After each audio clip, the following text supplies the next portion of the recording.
ဒီနေ့ဗီဒီယိုမှာတော့ AI ကိုသုံးပြီးဗီဒီယိုတွေကို free ဖန်တီးနိုင်မယ့်နည်းလမ်းကိုလွယ်လွယ်ကူကူရှင်းပြပေးသွားမှာဖြစ်ပါတယ်။ကွန်ပျူတာ editing စကိမ်းမလို့ကင်မရာမလို့ AI တစ်ခုတည်းနဲ့ဗီဒီယိုတစ်ပုဒ်လုံးကိုဖန်တီးနိုင်ပါတယ်။အသုံးပြုမဲ့ tool နှစ်ခုကတော့ Microsoft Bing နဲ့ OpenAI ရဲ့ ChatGPT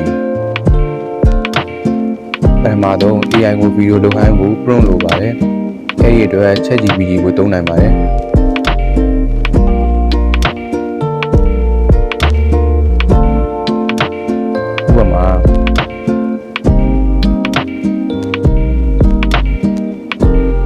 Give me human evolution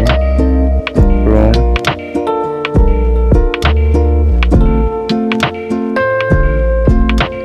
ready to copy slide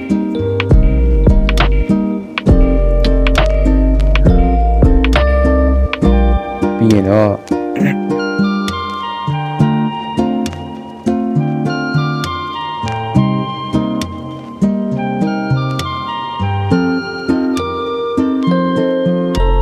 သူပေးထားတဲ့ prompt ကို copy လုပ်လိုက်ပါ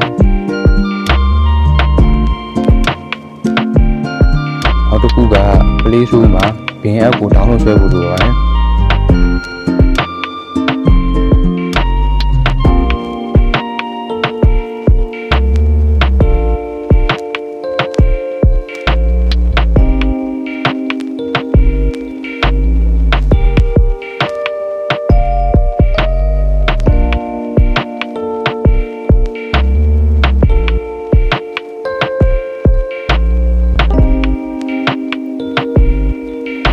app ကို download ပြီးဆိုရင်တော့ home မှာ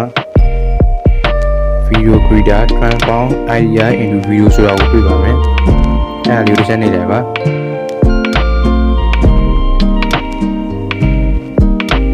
ပြီးရင် video ကိုထည့်ရွေးပြရပါမယ်။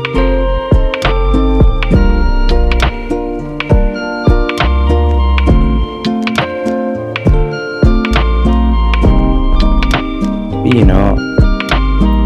copy ကူးထားတဲ့ prompt ကိုထည့်ပေးလိုက်ပါ